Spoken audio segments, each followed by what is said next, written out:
You hear the uneven footsteps first. Drag, click, drag, click. That's how you know she's behind you. The heel is broken off of her left shoe and she drags it across the ground with each and every step.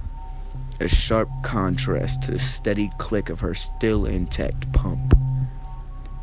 "Help me," she whispers. It's an urgent, anguished plea. "Please, I'm hurt. Help me." Do not turn around. That's when she gets you. Don't run. She still gets you. But this time, she's going to make it hurt. At least that's the rumor anyway. Every small town has at least one local urban legend that everyone knows and swears is true. Because their sisters, best friends, cousins, neighbors, grandson knew a fellow who actually encountered it. Ours was the Limping Woman. So named for her aforementioned distinct gait. It was said that she was a teacher at an elementary school some decades before. Young, beautiful, and the victim of a terrible murder. She had been walking home to the house she shared with her parents one night after school when she realized she was being followed. She sped up and so did her pursuer until both were running down a dark alley this country lane with only open farmland on either side. Her heel broke and her ankle snapped and she fell. Her pursuer became her murderer. It was a slow, torturous affair that left her beaten and covered in stab wounds.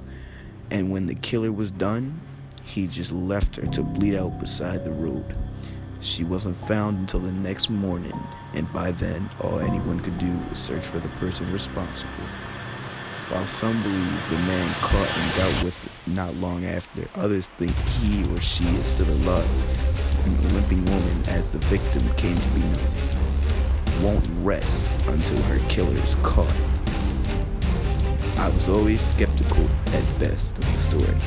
I'd passed the spot where she's supposed to appear 100 times without incident, as did everyone else I knew. If a murderer's ghost lived there, I'm pretty sure I'd have seen her. I said as much to my friend Steffi when she brought up that friend of a friend of a friend had met the Limping Woman during lunch one day at school. It's true, she was the old highway a couple nights ago and saw her. Steffi insisted stubbornly over the sour sandwiches. If she saw her, wouldn't she be dead, I asked. I thought you weren't supposed to turn around. Heard her, whatever, you know what I mean, said Rena. Sure, I said with a roll of my eyes. It always frustrated Steffi that I didn't share her willingness to believe in the unbelievable. So how'd she get away? She said the words, duh. Oh, right, the woman's last words. Last words we all know somehow without ever having caught the person who would have heard them.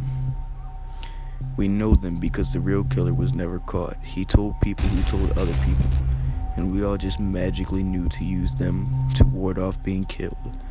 I finished for her. Steffi frowned. She loved all things spooky and supernatural, had spent a lot of time researching our local legends, especially the Limping Woman. It's not magic, it just reminds her of her own mother, and she gets distracted by her grief and leaves you alone. Okay, I said, hoping that would be enough to put an end to the topic. It was an argument neither of us would win, and I didn't feel like getting into it again. Over whether or not Ghost was real. At 15, I was starting to feel silly. Steffi, however, wasn't going to let me off so easily. They say she remains because they got the wrong guy and she's angry about it, like everyone knew it, but no one cared because they wanted to blame someone. Don't you feel at least a little bad for her? She's still waiting for justice after all this time. Steffi.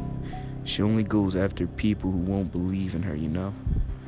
I didn't like the way Steffi said that, like she said an idea forming that I wouldn't approve of, and I shook my head.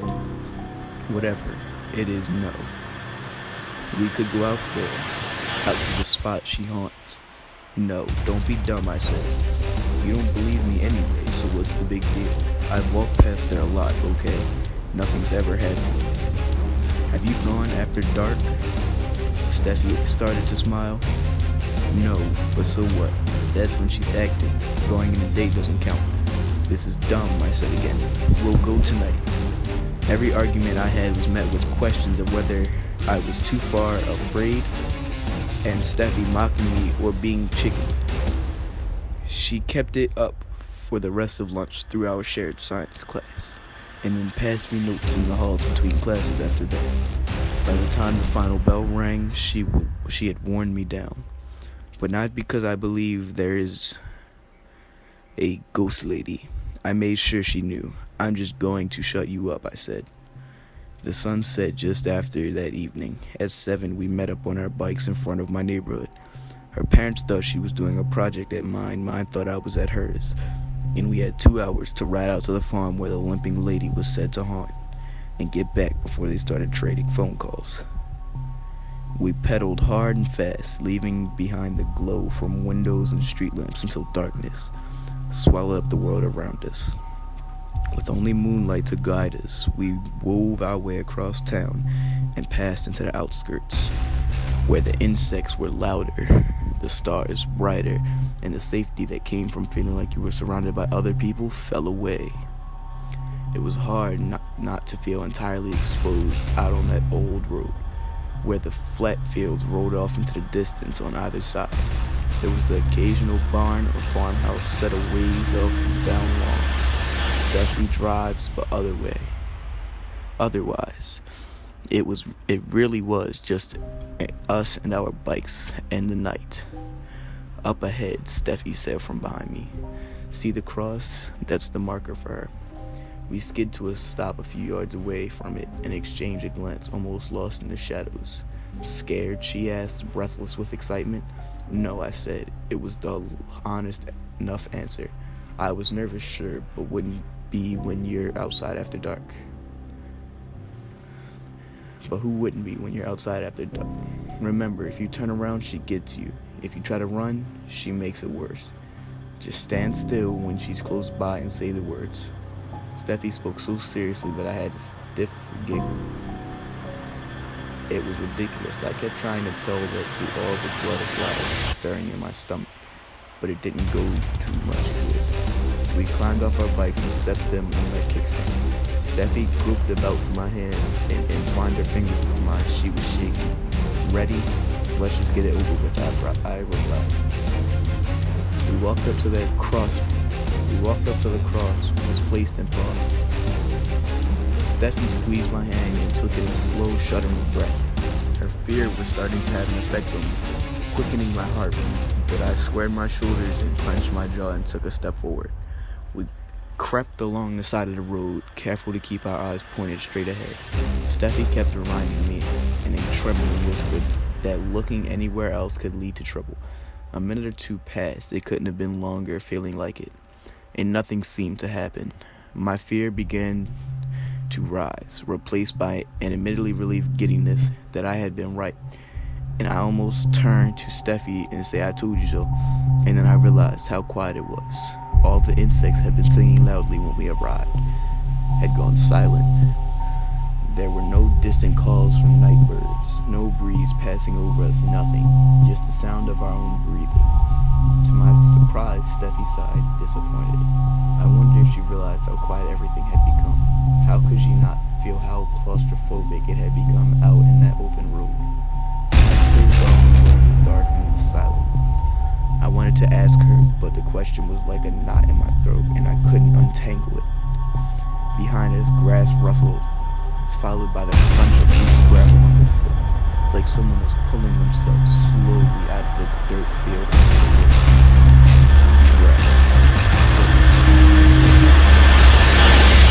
Every hair on my body stood up at once.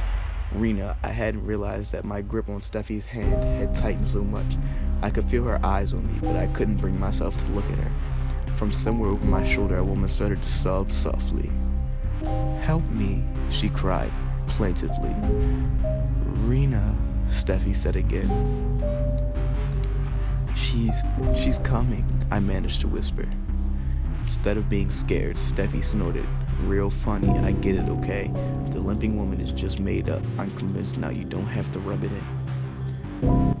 Drag. click, drag, click. The unmistakable sound of someone inching towards us, slowly, painfully crying out with each step. "Please," she begged. "I'm hurt and he's still out there."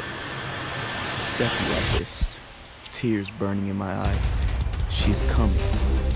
There must have been something in my voice, a tightness that only true terror could cause, because that convinced my friend that I wasn't just pretending. She grabbed my forearm with her hand and clutched it until her nails were digging into my skin. "She only goes after people who don't believe," Steffi said. "That must be why."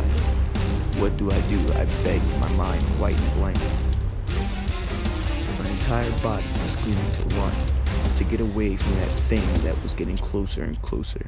But Steffi's firm grasp and my own mounting dread held me in place. "Please," the limping woman sobbed. "Turn around. Help me." The words Steffi said hurriedly. "You have to say the words when she's right behind you." "What words?" I wanted to scream, but I couldn't speak or think. I could only hear her. "Drag, click, drag, click." The legends said you'd hear her uneven footsteps and be forced to listen to her pleas, but no one ever mentioned the smell. The stench of rot and earth and blood oozed through the air, slowly surrounding me and wrapping itself around me like tentacles, smothering me.